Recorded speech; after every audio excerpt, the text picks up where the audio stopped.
you let me love you forever, forever? I wanna love you. Will you let me love you forever, forever and a day, day, day, day, day.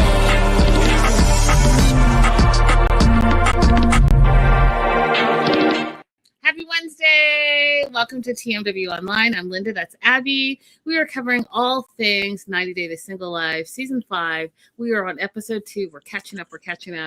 And this episode is the act of tinseling, which is very appropriate. Very appropriate, you guys. I'm all in. And you may have seen us yesterday. You may have seen us cover Episode 1 of Season 5. And when I say the blueprint is back for all things 90 days, the blueprint is back. I'm all in. I'm all invested. It's very entertaining. Although, you know, some of the people I could do without. And dear TLC, could we have a warning? Is that possible? Like, we're bringing so-and-so on so that I can mentally prepare myself for what I'm about to see on my screen. If that's something you guys can do, go ahead and handle that. That being said, don't forget to like and subscribe, you guys. We are expanding. Make sure you follow Abby, myself, all across social media. We're everywhere. TMW Online has launched on Facebook and on Instagram, so we would appreciate follow. And what were your overall thoughts, Abby, of this episode 2? Moving the pace right along. Like, we got so much information in the first one. I thought maybe they're going to drag it a little bit, but nope. We got a lot of information in this one too. Just a little bit shorter than the first one, which is fine. But yeah, we're chugging right along. All right, let's jump right into it. Pedro wants a relationship with Sophie. Like, he has decided in his mind that that's his woman. He wants her to be the forever woman, forever. But finds out that, you know, she slept with her ex-husband, well, soon to be ex-husband, Rob, just a few months ago.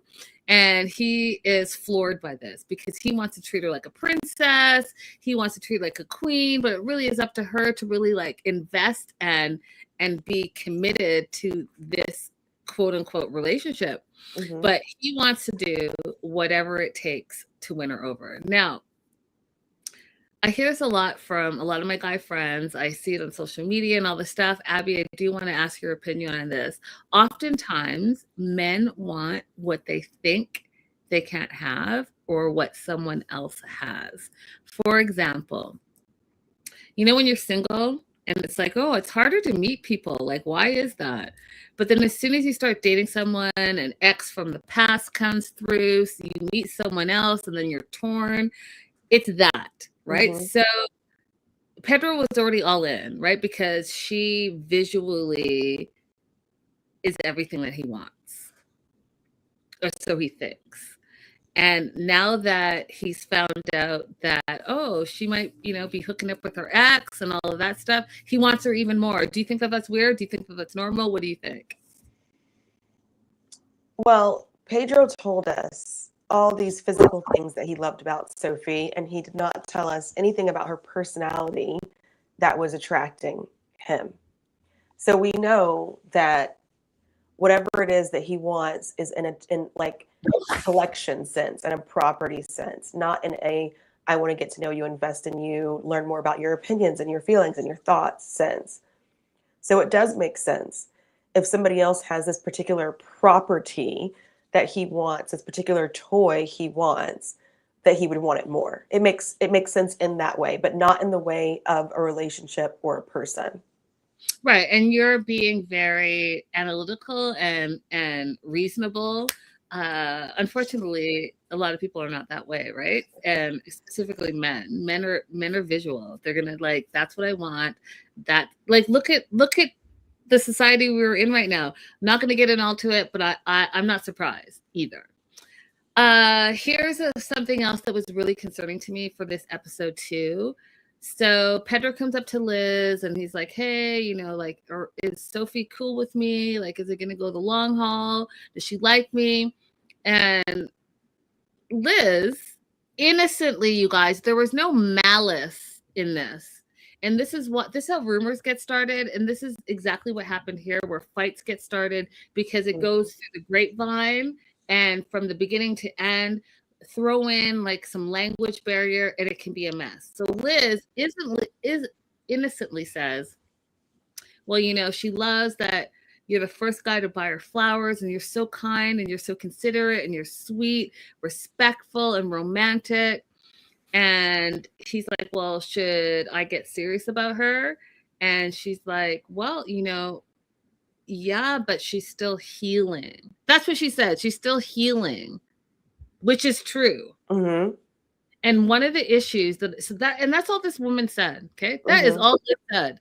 It was a very short, less than 2-minute conversation. She didn't share any secrets that Sophie feels like she told her. She said the truth. She said she loves the fact that you've been romantic and respectful and flowers and all of the things, but she is still healing.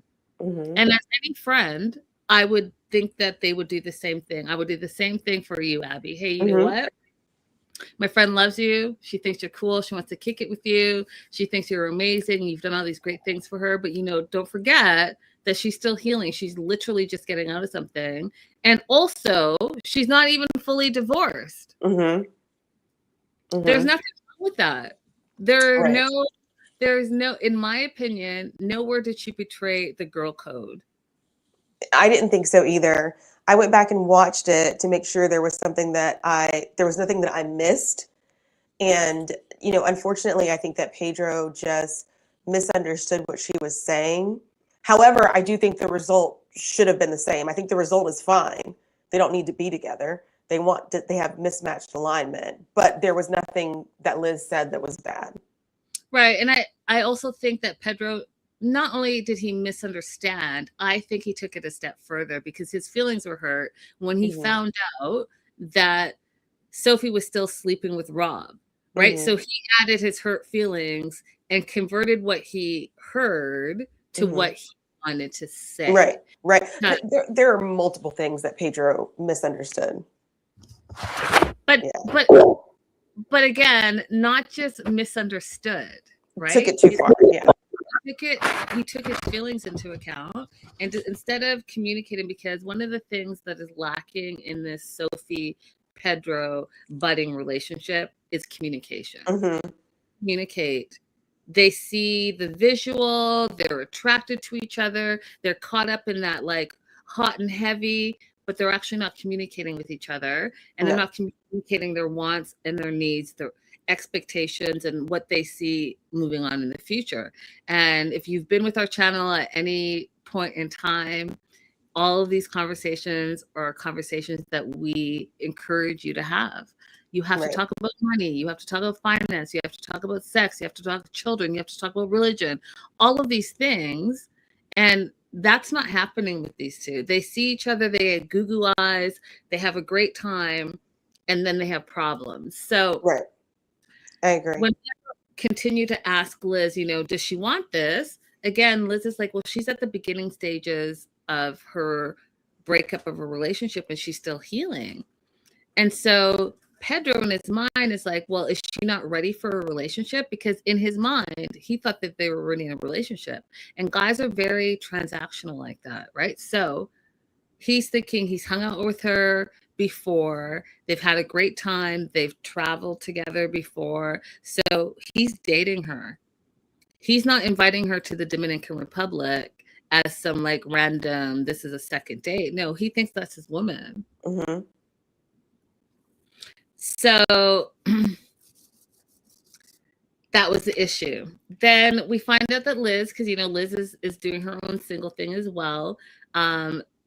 Via's number she got the night before, and that's Pedro's friend, and they really hit it off. And so she's looking forward to seeing what that looks like. And we talked about it yesterday. That's Vacay Bay. And I'm so glad, Abby, that in Liz's mind, this is Vacay Bay. She wants to have a good time. She's never going to see him again, but she wants to have a good time. I am so proud that she's seeing it that way. Right. And I hope that's how she maintains it. Correct.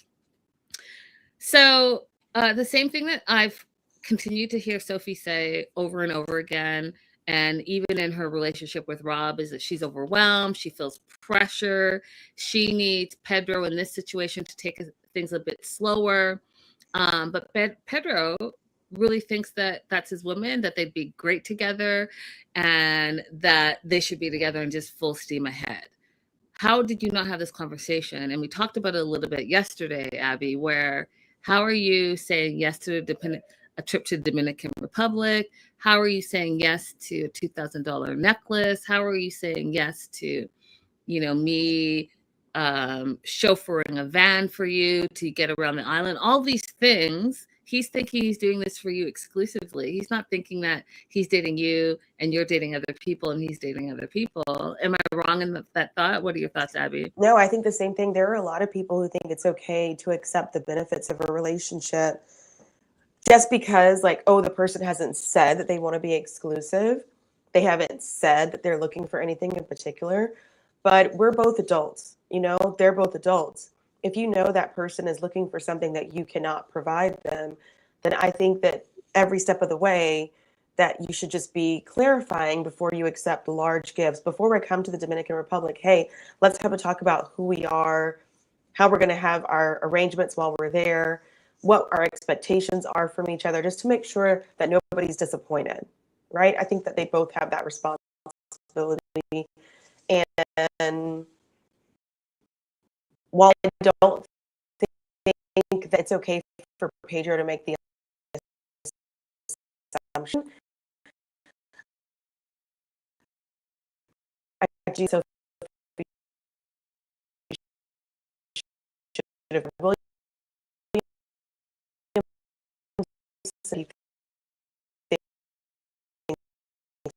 that Pedro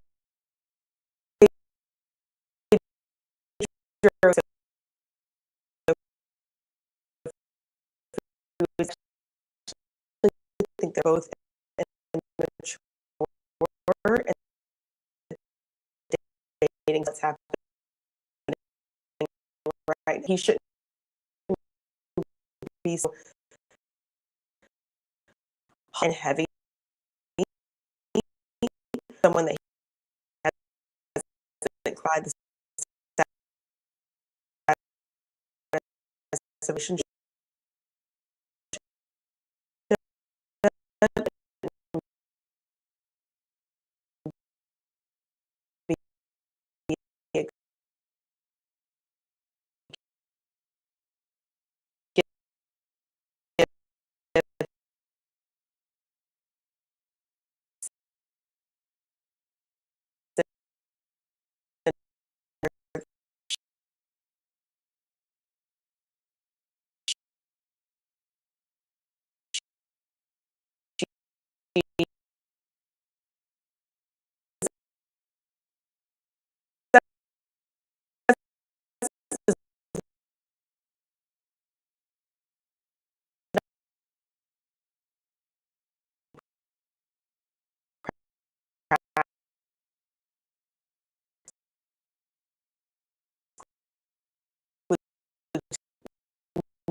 There's a problem.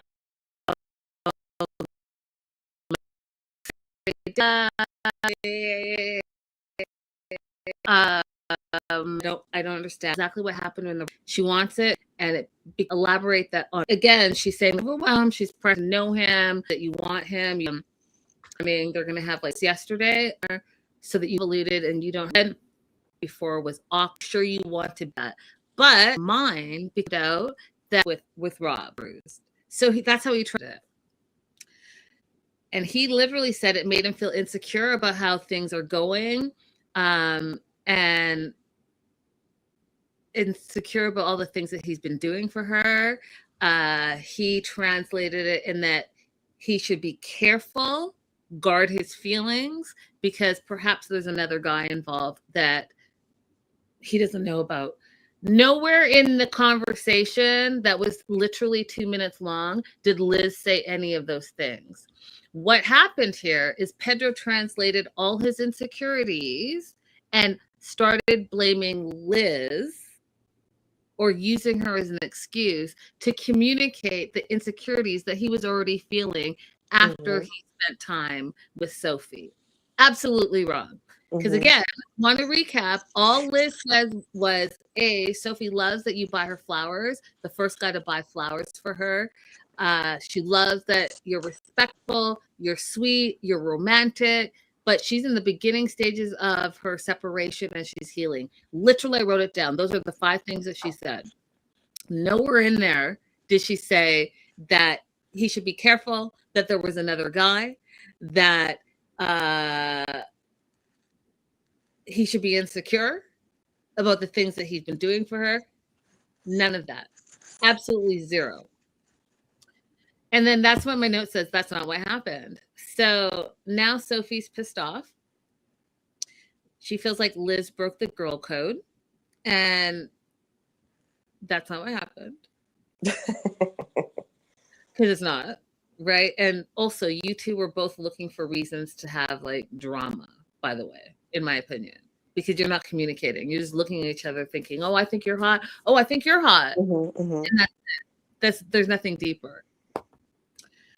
We find out here that Pedro's looking for a serious relationship and Sophie's still trying to figure out what she wants. That you're not equally yoked. You guys are not on the same page. You know, Pedro's 33, Sophie's 26. She keeps saying how she's been in a relationship her whole adult being. And so she doesn't know what she wants. Now, I personally, Abby, don't think it's fair to start dating someone and acting like you're interested to get to know them for the long term when you don't know what you want. Why are you out there dating? Because people don't just date randomly normally. They date to meet someone that they can share their life with. What are your Right. thoughts? Same thing. And just to remind you guys, when we met Sophie, she was just discovering that she was bisexual. And at that point, she was still saying she didn't know what she wanted and she didn't know how that would work out with her marriage to Rob, right? So, Sophie, it is time for you to be truly, truly, truly single. And I don't mean single in terms of just dating other people, I mean single in terms of getting to know yourself. Because you're just going to keep wasting other people's times, even if it's a casual dating scenario, because you just don't know what you want on your own. Just take 100%. some time. Take some time to get to know yourself, get settled into where you're going to live, at least for the next couple of years, to take yourself out on a couple of dates, travel by yourself, because you are just so confusing. 100% agreed. 100%. So confusing. So confusing. And it's a bit toxic. And again, I'm going to get back to that shortly. So Pedro's looking for a serious relationship. He thought that they were exclusive. She goes on to say during this breakfast date that no, go ahead and date other people. If you meet someone and they're ready to settle down and have children and all of what you're looking for, don't wait on me to be ready. And then he's like, oh, so you want me to date? Are you going to date? And she's like, well, I'm single. So I'm allowed to do whatever I want. Shocking to him. And his feelings were hurt and his ego was bruised because that is not the conversation I know that they've ever had. So he said, you told me you were healed. And she said, no, I never had that conversation. Now, here's the thing. I believe him, Abby. I believe in the moment, Sophie thought she was healed, but she wasn't. But oftentimes we can tell ourselves one thing that's not true. And then when an X pops up, you really do see how far you healed or you have not healed. Mm-hmm. Rob reaches out to her or she reaches out to Rob, whatever happened. And now they're talking again and now they're being intimate again. That's the sign of someone not being healed. Because if you are really over someone, even if they're ex, you don't want to be with them anymore.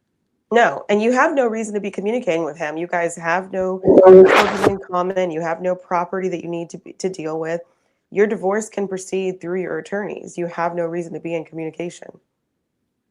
Right. And so here is the conundrum of it all. She thinks she's not giving him mixed signals. I'm promising you right now, as the third party watching, you're absolutely giving him mixed signals. And this is not the first time that I've seen it. Right. I Unfortunately, think coming to the DR for a family function is a mixed signal. coming to the DR for a family function, accepting a $2,000 necklace when you're trying to tell this man that you're free to do whatever you want and you're dating other people and you're not exclusive, accepting him, chartering a van for your whole entire trip for you and all of your friends, going on other trips with him and meeting up with him and telling the world that, oh, you didn't know the intricacies of his and Chantel's relationship. So you're not going to take time to figure out the backstory, but you already know that he is a relationship type of guy. Stop playing. That's mixed signals. Right. Sophie. You got to grow up. Pedro says, great. If you need time to heal, then go and heal. But why are you here in the DR with me? I'm not a doctor and I'm not a healer. And I was like, you know what? That is super valid. That's 100% valid. Mm-hmm.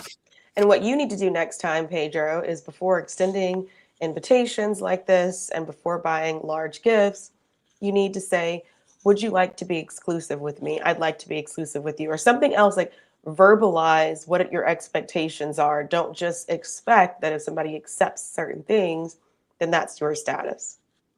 You gotta, what? Men in general, yes, you like the aesthetics, but you almost have to use your words and communicate what you're looking for. Because no one is a mind reader and you don't know what that other person is looking for either. So if you don't communicate it, then how are you going to know? Right. How are you going to know? Do you want to add anything else before I move on to Kimberly? The only thing I have to add about Sophie and Pedro is once you sat at that table, Sophie, and he says, I'm looking for a relationship, and you know you're not ready for it, leave him alone. You don't need to reach out to him anymore. You don't need to explain yourself anymore. It's done. And okay, you have a misunderstanding of what exactly Liz said, but at this point, it doesn't matter because you guys are incongruent with each other. So just move on. Agreed. It's not fair to string people around, you guys. You're wasting your time and you're wasting their time. And you're also playing with people's emotions, and that never ends well. No.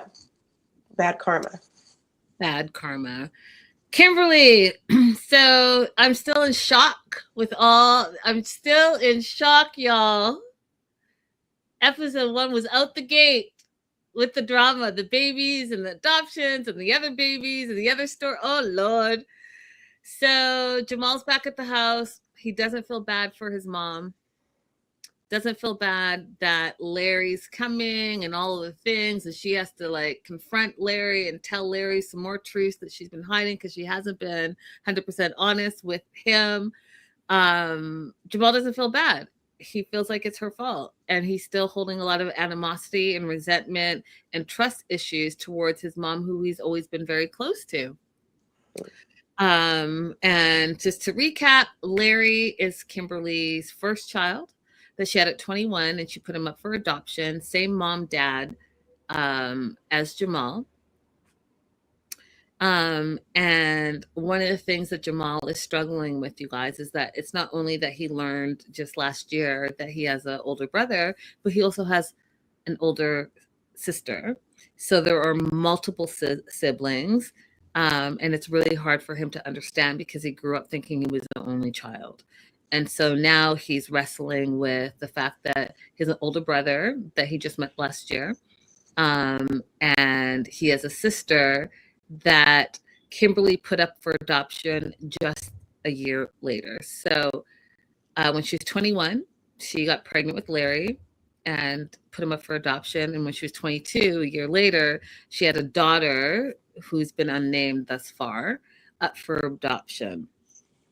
And Kimberly says in this episode that she doesn't regret what she did. So she doesn't regret putting up those kids for adoption because she feels like she wasn't ready.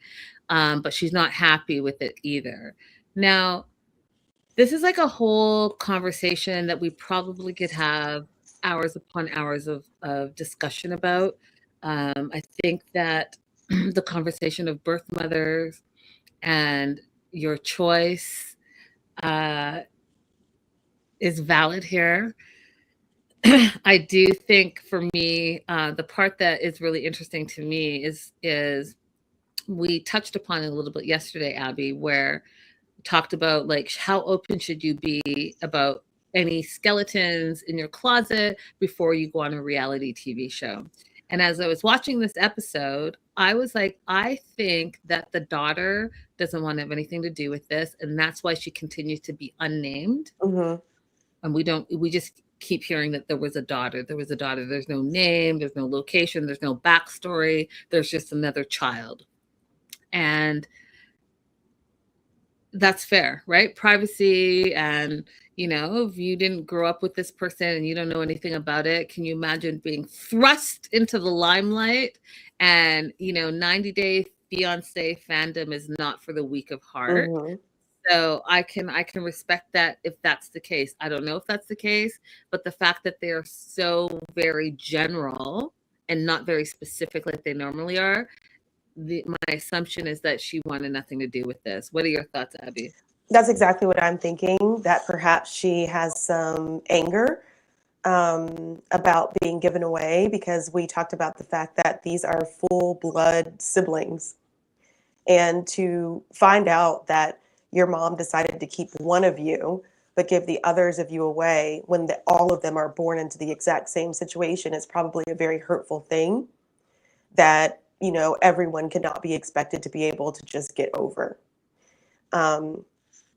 The other thing that I was thinking is she might have some judgment against her mother for having multiple children with the same deadbeat dad. This is not somebody that it's like you have kids with and they change. This is someone who you got pregnant by and they told you, I am not interested in having any children with you, being a family with you whatsoever. And then you repeated that same thing twice over. And so I guess my question too, one of my questions would be, I mean, that's your husband, I get it. But if you feel you're not ready to have children and bring children into the world and care for them, why are you guys not taking precautions when you're being intimate? So I get it, that's your husband. Maybe you don't want to use a condom, whatever, but there's just so many options for women. Right. I don't understand how you get to the point where you're like, oh, I'm pregnant again and I'm just going to do the same thing over. Like what was the mindset there, I guess, is my question, right? Because we'd have to, because also with her being in the military, she had full access to medical care. One thing the military will do for women, because if you guys don't know, women in the military have very high percentages of SA compared to the general population. So one thing that they do is give you preventative care to prevent pregnancy. They're pretty free with that because they know what you're going to be into when you're in that environment. And that's including when you're in the United States and when you're on overseas tours. So I would love to have a non-blamey conversation with Kim where she can enlighten us into what she was going through for other people to be able to figure their way out of those situations that led her to have 3 pregnancies with someone who was actively telling her that they did not want to have children with her, did not want to be a father. 100%. And this is a teaching moment, right? Because there's going to be a ton of young females coming up in the military specifically. There are a ton of young women who do not have strong female leads in their life. So this is a really teachable moment, and learning from our mistakes and moving on is the most important. So, and that's why I asked the question, because I think that oftentimes as women, we're scared to have those conversations, but it's important to have those conversations because it will enlighten someone. And even if it's just one person that's one person that is like, you know what? I'm going through that and now I know. And that's what it's about. Mm-hmm. That being said, Jamal knew about his sister. He found out when he was 12 because he overheard Kimberly talking to her mom about the daughter. And he is holding on to resentment because he feels like she had all these years that she could have told him the truth, but she was hiding the truth. And she's been hiding the truth for very long. And so he not only not trusts her, but he has some anger and resentment that has built up into this situation as well. He also wants to be there. So what we find out is Larry and his family are going to come and visit both Kimberly and Jamal in San Diego to see, you know, how she grew up in her life and all of that. And Jamal wants to be there when Kimberly tells Larry about this third child, right? The daughter. Because he doesn't believe that she's going to tell Larry the truth. Mm-hmm. And he literally says he wants to be there to make sure Kim tells the truth because he is feeling very protective of his older brother that he just met last year. And it's because that he does not trust Kimberly anymore. And I just felt like that is so sad, right? Mm-hmm. That Mm-hmm. relationship, we've seen how close they are. They've been ride or die for everything. They're each other's biggest cheerleaders. And now to break that trust, I know he's hurting. And the anger and resentment is all coming from her because that was his person. Mm-hmm. Right. Mm-hmm. And there's going to have to, the time will heal some of the wounds, but discussion and building back trust, because you guys, breaking trust is hard, right? Mm-hmm. People just give it to you freely. And when you break it, it's really hard to gain that trust Mm-hmm. back. Mm-hmm. It sounds like she's already lied to Larry, because if you find your birth mom, I imagine one of the first questions you're going to ask is, do I have any other siblings? So in those conversations that they've had, she must have said no, because otherwise, why does it need to be something that she needs to bring up and tell him the truth about now?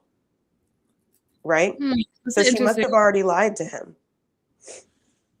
And so now, because he found Jamal, or he thinks he found Jamal online, you know, and so he gets to speak to Kim. And first question is, one of the first questions, you know, what was the situation with my dad? Do you have his contact information? Do I have any other siblings? Do I have any nieces and nephews? Those are like basic questions that would have come up in the first 2 or 3 conversations. Right? But because it... Mm-hmm. But he didn't know he was talking to her. He Right. thought he was talking to Jamal, Right. right? But then at some point, so you guys didn't see the little behind the scenes takeout. Another reason why Jamal is mad at Kimberly is because Larry, the brother, initially contacted who he thought was Jamal, but it was really Kimberly pretending to be Jamal for a long time until she finally just couldn't make up any more excuses on them meeting in person. Then she finally told Larry, actually, it's me, your mom, you've been talking to me. And then she also told Jamal what she had been doing. And so at that point, when it's like, okay, now you know that I'm Kimberly, I'm your mom. Okay, where do I have any other siblings? Mm-hmm. Right? One of the first several questions. But it seems to me like Kim is so divorced from her role in these people's lives that she's just trying to do as little as possible. She's not the kind of person who's like, oh my gosh, I have grandchildren, I want to meet them.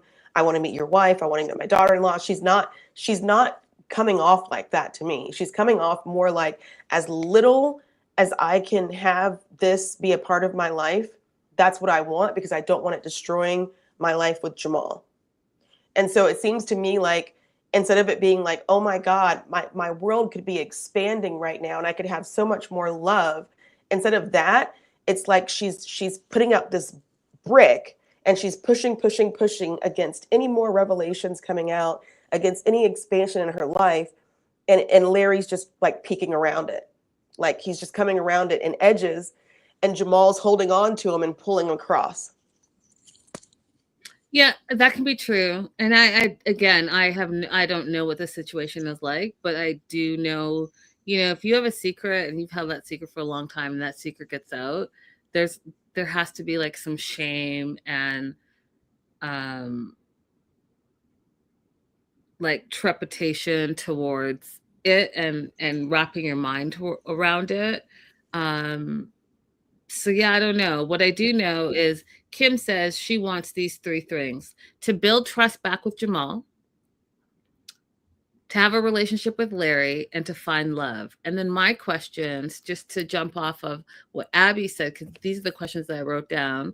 Well, what about Larry's kids, aka your grandkid? Do you want to have a relationship with them?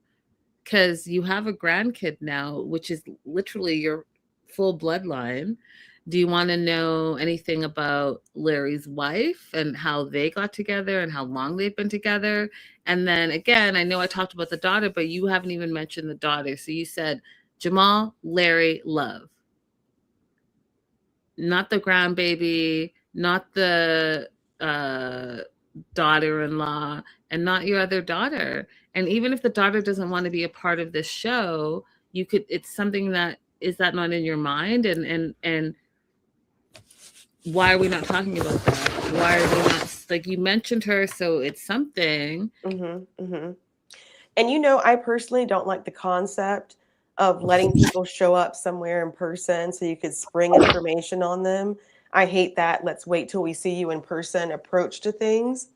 So, what would have been better for me is at the point Jamal says, no, I want to be there when you talk to Larry to make sure you tell the truth. If you're really interested in building back your trust with Jamal, I would have said, let's sit down right now and try and call Larry. Hmm. I cannot stand the wait till the person arrives somewhere and then drop information on them. Like, give me an opportunity to digest this information. And then when I come to see you in person, to have the best visit possible. Don't drop news like that on my visit. I do think, though, there are some conversations that have to be had in person because it doesn't translate in text and it doesn't translate over the phone. So I do see that part too. But I then get tell me it's coming. Yeah. Tell I me do it's it. coming. Let me, you guys, if there is something that's very hard for you to talk about, don't just ignore it. Tell the other person involved or the other people involved, there is something that I need to share, but I'm not ready to share it yet. I hope that you can bear with me while I figure out how to get this information to you. Mm-hmm. Don't leave people in the dark or just give them a really quick answer to something that's more complicated. Be Mm-hmm. more honest with yourself and the people that you're dealing with. Yeah. Agreed. Do you want to add anything else before we move on to Courtney? That's all I got for Kimberly. Let's go to Courtney and Colty. Oh God. And listen, I know that you hate so many things about what's happening right now. I just want to. It's just not fair. You can't spring some like y'all. Gino and Colt in the same season back to back. Like, it is a lot. It's a lot. It's a lot. A lot. A lot. And when I'm sitting minding my own business, giggling and looking at like all the notes, and yeah, maybe I'm talking about Kimberly or I'm talking about Pedro and Sophie. Those are like normal day-to-day relationship stuff. Then you shock me. You got one with the nervous energy all over the place that I'm just trying to relax and be entertained. And then you have this fool that I don't understand, y'all. I don't understand it. I don't. Okay. Whew.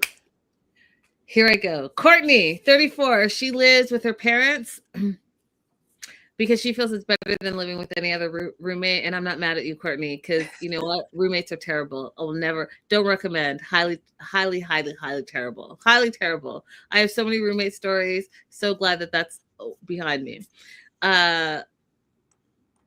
What I think is funny, and I think Courtney is a sweetheart. She really does come across as a sweetheart. and I've always been a fan since the first season, and I'm actually glad she's on The Single Life. I used to like say, we need Courtney on The Single Life, so I'm glad she's on it. Not super happy that she ended up with Colt, but that is another conversation. I think it's funny that she loves living the retirement lifestyle with her family. Like, she is chilling. I was like, does she have a job?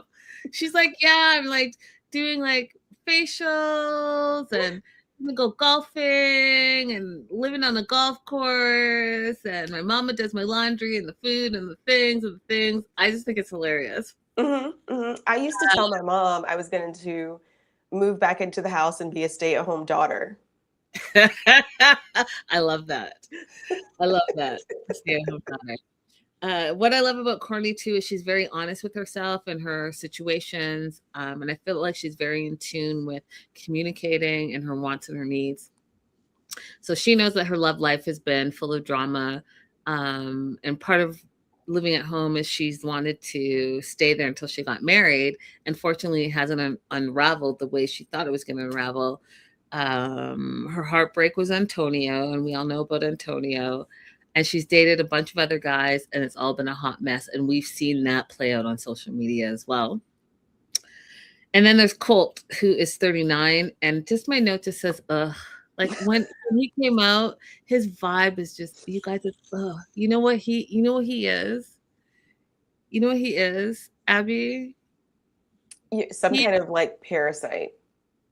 He is the leader of the incel movement, but he doesn't realize he's that. And he thinks that he is the prize. And it just is fascinating to me. And I would like to know how he always pulls beautiful women. I'm trying to figure it out, because it's not a stellar look. It's not his personality. It's not the eggplant situation. So like it's not like he's a provider. So what is it, women? Because I don't see it. I know that chubby chasers exist, but you know what? You had Jess on the show at some point. I sure did. Ask her if we can see some of the early messages. Maybe he's got some riz that we don't know about. I will. I'll ask her. So he opens up saying he lives in Orlando with Courtney and her parents. And they met at the singles retreat that we all saw. He hasn't been lucky in love. You know, first it was Larissa. He says that Larissa was the toxic one. I dare to beg differently. Then there was Jess, and he cheated on Jess with Vanessa, married for 3 years. Vanessa left him because she was like, I'm not into this. I don't love you anymore. Okay. Vanessa was his caregiver. Okay. Because he broke his leg way back then when he was filming way back then. And she was his caregiver. So I want you to keep that in the back of your mind. Jess, he was in between living at home. His mom found love. His mom was moving to Canada. He had to figure out what he was doing. So he was, not stable. The only time he was slightly stable is when he was with Larissa because he had a job. But he was still living with his mama. So are you guys picking up what I'm putting down? Live with his mama, relationship 1. Live with his mama, relationship 2. Then went and lived with Vanessa, who was already established in her life. So he's never had to be responsible for anything. And now he's living with Courtney, and he literally said he had nowhere else to go, and he has a long road to recovery. So what did he do? He accepted her offer to be taken care of, because he's only ever been taken care of his whole life, and he has nowhere to go because his mom's up in Canada and he can't go up there and live with her. So guess what? Yeah, I'm coming to use Courtney. He's absolutely using Courtney, and I don't understand why she's putting up with it.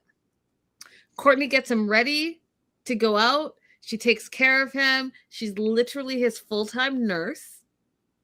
He pays no rent. He pays no bills. He doesn't even shave his own face. Okay. Ugh. Then I'm like, okay, maybe she just has a big heart. Because there's a lot of people that are like givers and caretakers and providers and all that, and women specifically, right? We like take cares, lovers. Ugh.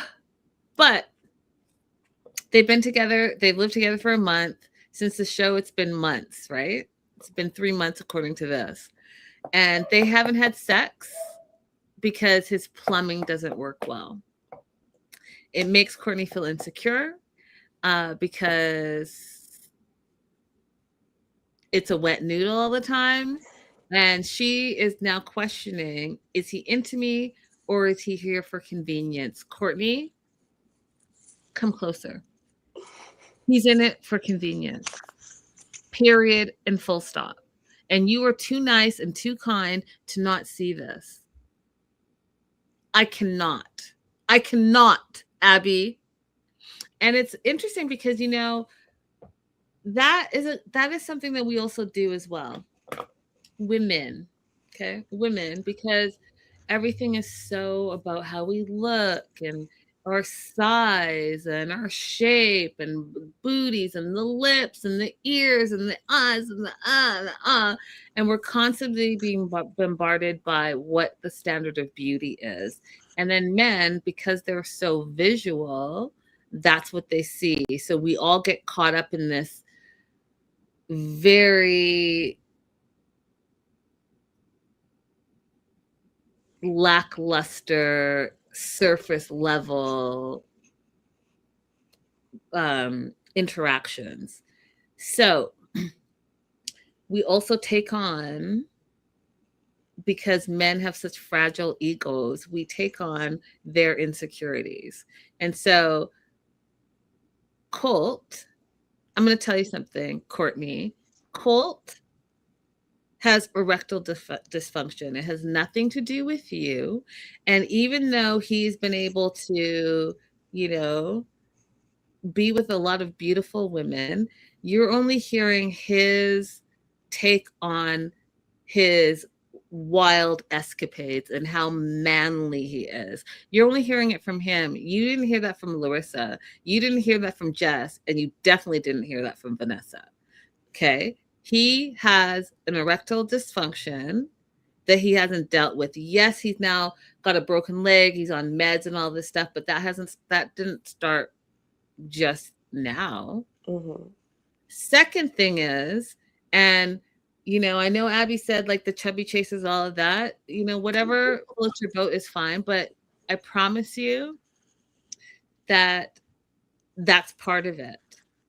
His lack of activity is part of it. Absolutely. Okay. Third, his own insecurities that he does not confront, but instead he has bravado. That's part of it too, because when you're faking the funk, your mind can fake the funk, but your body's not going to fake the funk. So I say all that to say that women, we have to stop making it about us and us being insecure because, oh, maybe they're not attracted to us, or maybe they're this, or maybe they're that. Listen, Courtney, you are way out of this man's league and he knows it. So it's not about you. Mm-hmm. So he's living at Courtney's parents' house, doesn't pay bills, doesn't pay rent. Courtney is not only not getting any and having to be his full-time caregiver, but she also has trust issues. She has trust issues with men in general because she feels like they lie and cheat, which they do. They do. Mm-hmm. But specifically, she has trust issues with Colt because she's seen how he's operated. She's been there from day one. She's a day 190-dayer. She was at the singles resort. She saw that he was trying to mac like 2-3 other women. So she knows who he is. Plus, she knows that he's cheated on every woman that he's ever been with. Oh, her friends think that she's going to be a single in a month. And she's starting to feel a little some type of way as well, right? Because she's feeling like a caged animal because she's the full-time caregiver to Colt. And honestly, Abby, I don't see him being appreciative at all. I feel like he's looking entitled and acting entitled. What are your thoughts? Absolutely, because nothing's wrong with his arms. He could shave his own face. He could do his own laundry. So he's not even taking the initiative to do the few things that he could do. And I just would like to say, you guys, I mean, he broke his leg and then he broke it again, all the things. But when I was watching the edit, because you guys know, like, this is the industry that I'm in, so I really do pay attention to the edit and the production value of it all. And you know, when we first saw him in episode 2 and he came out of the bedroom, he was on crutches. He could walk. Okay. All of a sudden, halfway through the episode, he has to be wheeled around. He can't walk anywhere. Courtney has to push him everywhere. Courtney has to drive the golf cart because he can't walk. That is BS. It's BS. He doesn't have MS. He has a broken leg, and his broken leg is not even in a cast anymore, which means to me that it's healed. So this whole, like, some people like the whole victim mentality. And if you think about it, what does he have to lose? He doesn't have to pay any bills now. He's got he lives in Florida in a beautiful house. Parents are clearly well off. They talked about how they had, 2 houses by the time that they were Courtney's age. So that's not a factor. He doesn't have to pay any bills. He doesn't even have to do laundry. He puts laundry in a basket and Courtney's mom does the laundry. Okay? He's not buying food. Courtney shaves his face. Courtney gives him facials. Courtney brushes his hair. Courtney dresses this fool. You think that some people don't want to be the star and center of the attention all the time? Mm-hmm. They're going to play the victim. That's what Colt is doing. That's it. And that's why she's feeling like a caged animal. Mm-hmm. Courtney's at the pool with her friends. She tells her friends that, his thing doesn't work. Meanwhile, Colt's at the house, laying in the bed, talking to his friend Mark. Tells him about Courtney and living with the parents and how he feels the energy is weird between them. He feels Courtney's a little too shy. He likes a little spicy. And in all caps, this is what I wrote. He is not attracted to her. He's using her. He is not attracted to her. He is using her. Mm-hmm. She's his nurse and his sugar mama. That's it. That's it. Then, okay. He's like Courtney. This is his analogy. Courtney is like Little House on the Prairie. It's a good show, but you get bored with it. And this is where I actually felt offended because you know that you don't care about this girl. You're not attracted to her and you're bored with her, but you then tell her how much you love her, how you want to be with her. And then not only that, because you're lying. So you're lying either to yourself or to her, whatever the case may be, you're lying. Not only that, but you're still a cheater. You're emotionally cheating right now. And I know that if that girl, Diana, was in front of your face, you would physically cheat.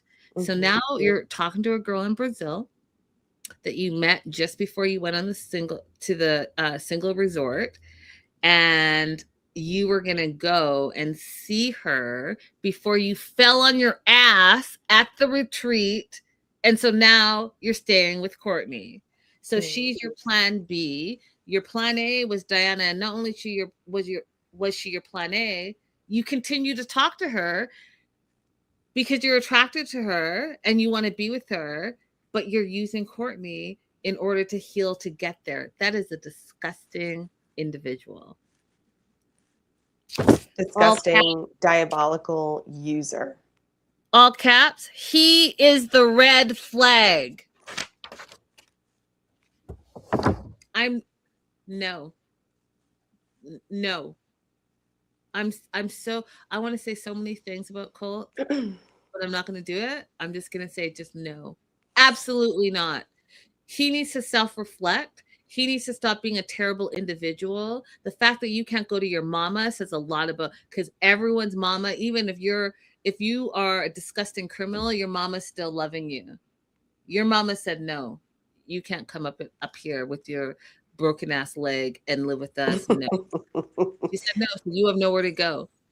Mhm. And why do you have nowhere to go? Where were you living before Courtney offered to be your caregiver and come live in Florida? Where were you living? Oh, you didn't have anywhere to live because your wife Vanessa kicked you out because also you were taking advantage of that. So I hate a lazy man. I hate a lazy man. We can care for you and love you, but you can't just be lazy. Mm-mm. And you can't be a cheater and you can't be a liar. And Yeah. then you also can't have like where's the win? Where's the win if it's what? Tina said it's not even a gummy worm, it's a gummy bear. Facts. It's not even it's a So yeah. Exactly. Colt said at the top of their segment that he didn't know what was going wrong in his relationships, that just somehow or another things get messed up. You're the mess up. You are the blight in all of your relationships. You are the doom, you are the gloom, you are the sadness, you're everything bad. You bring out the worst in yourself. That what she said. What she said. The doom, the gloom, the bad vibes, the low vibrations, all of it. You are the common denominator, friend.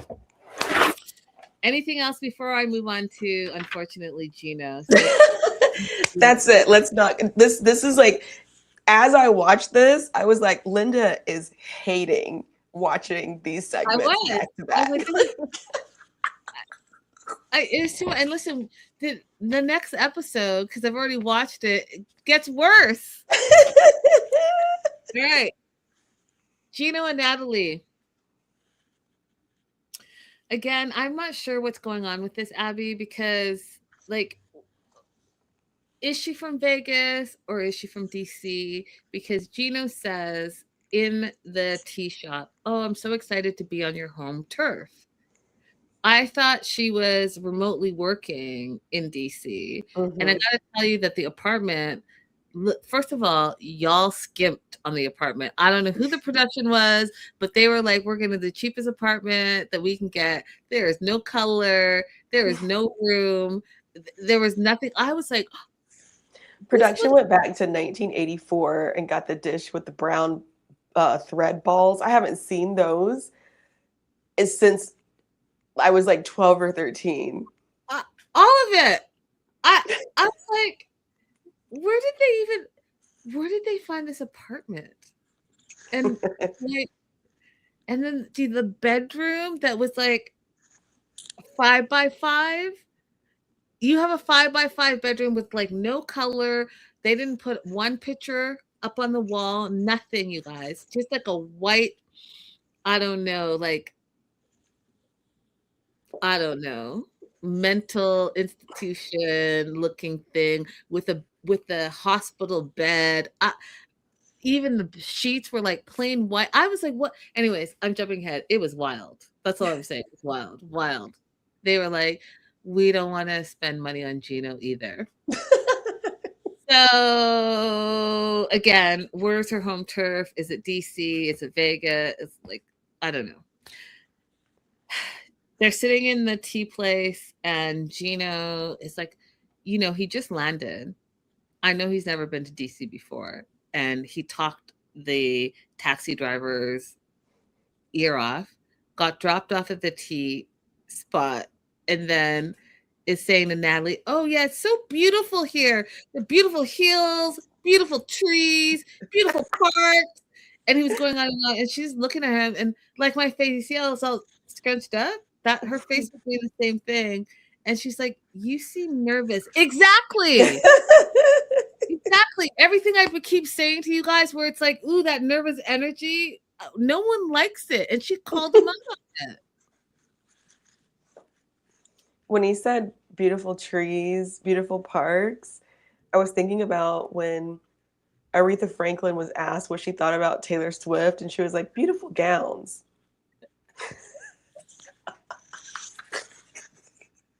Beautiful gowns. Yes, beautiful gowns. Natalie hasn't seen Gino in a year. And she is trying to just figure out what his situation is. Like, what's going on with you? Are you single? Are you separated? Did you get a divorce? Because last year you were less than honest with me. You lied to me about Jasmine. You put me in a situation that was not only dangerous to my mental health, but to my physical health as well. I got attacked by your wife. You did not stand up for me, and you lied about it. And to have your family member say, hey, you just went to eat with Jasmine just yesterday. Are you guys trying to work it out? And for him to answer, well, kinda, was wild to me, Abby. I was like, again, women, I don't understand it. I don't understand the Colts and the Genos. What is the prize? Please explain it to me. Please explain it to me. Because I know that there are some people that would rather be and say that they're in a relationship than to say that they're single. Mm-hmm. But like, I'm trying to understand, what is the benefit of being in a relationship with a Colt archetype or a Geno archetype? Please. And that's a true question. I just want to know. I mean, you kind of answered the question already. There are some people who just think that any piece of a man is better than being alone. And then a piece of a man that I already know is better than having to go find a new piece of a man. And that is pretty prevalent. I mean, in some of the relationships that we see around us, we see our friends with people who are useless. And they're going to stay with them because there's something in them that feels like it's better than nothing. Tina says maybe something wrong with her brain, or she just is chasing fame from the show because why all caps him? I don't know. Like, Natalie, there's got to be another way. There's got to be another reality TV show person that you could interact with. There are way too many reality shows. Yeah, I'm gonna do this with Gino. Mm-hmm. So this is something funny that I thought she said. That was something that I would have said too, because it shows me how different women and men view things. So if you remember from last episode, Gino said that they had been, she DM'd him. She said, hey, you're looking good. You've lost weight, all the stuff. And that was the opening for him to start another new dialogue with her, which he said that he did. Then he said that she invited him to come see her in DC, which is not what happened. He asked her if he could come see her in DC, and she said yes. Mm-hmm. Okay, so he comes, she meets him outside of her comfort zone. So she says, hey, I'm not going to just say, hey, come to my place. Let's meet at a neutral common ground. We're meeting at the tea house. They meet at the tea house. And she literally says, after asking him, like, are you single? Talking about how he really hurt her, how he deceived her last year. She says, quote, you're here now. What do you want? End quote. Right? Because you invited yourself here. What was the purpose of you coming here? Because no, I didn't invite you here. You were not top of mind. But you think that because maybe I reached out just to be a kind person doesn't mean I want to be with you. And it's funny how men will twist that. It's crazy. Listen, you guys, as you know, I'm not a slide into your DM type of person. I'm just not. And maybe I should be, because it's wild out in these streets. However, if I like a post, or if I like a story, or if I say, hey, congratulations, it's me supporting because I want to be supported in the same way that I support other people. That doesn't mean that, hey, baby, hey. No, it never means that, unless a woman is directly saying, hey, I'm interested in you. It never means that. I'm just letting you guys know. Okay. That being said, she says, you're here now. What do you want? And he's like, I want to hang out with you. I want to start new. I want to have the same good vibes we had in Vegas. And she's like, okay, I believe in forgiveness and second chances. So we'll see. But she's not committing into anything. She's not saying she wants to date him. She's not saying she wants to be with him. And she literally says, I don't trust Gino, which is a common thread with Gino and Colty. Mm-hmm. Do you want to add anything to that? Nope, that's about it. Until the next episode. That was episode 2, you guys. Let us know what you thought. If you're watching the replay, definitely let us know what you thought. And I think my question of the day to all of you guys is going to be this. Would you date, in your mind, a low-value man in order to just say that you were in a relationship? Would you date a low-value man, whatever you consider low value, because it's different for everyone, just to say that you were in a relationship? Would you rather be in a relationship with a low-value man than be single? And especially for us girlies that are 35 and plus, where, society says you should have done all the things. Would you prefer to be in a relationship with a low-value man than to be single? Let's talk about it. Abby, do you want to? I just have a thought. That is going to be such a hard question for some people to answer honestly, because people spend so much time pretending that their partner is something other than what they are. And what I mean by that is they'll go out to eat and hand their partner a card under the table to pay so they can pretend that they're the provider. They'll post pictures of themselves with that partner, on Instagram, on Facebook, wherever, doing things together. But behind the scenes, they're wearing like matching outfits for Christmas. Behind the scenes, you ordered all of the outfits. You had to fight him to get into the outfit. You had to force him to sit on the couch in a certain place to get the picture taken. Like, none of it was voluntary, but you're happy to present the image that it's #Black love, And I think it would be very hard for some people to divorce themselves from the image they've created of their partner to answer that question honestly. And I get it, but it's 2026, y'all. The world might be ending. Can we just be real with each other? There's no judgment. This is judgment free. I'm just curious because I know my answer. I don't have the patience, and you all know that. I don't have the patience. I would rather be single than be with someone that is low. And when I say low value, meaning like there are certain things that I don't like, right? So what I consider low value is going to be different than what you consider. It's going to be different than what Abby considers. I can't be. Like, what we're not about to do is you're going to not have no drive, lazy, lying, cheating. No. Absolutely not. For me, it's going to be a no. I'd like to know what your no is. Let's try to be real. 2026, it's wild. All right, guys, we will be back shortly. Don't forget to like and subscribe. Loved having you here. It's been fun doing like back-to-back shows, and we'll see you really soon. Toodles. Toodles.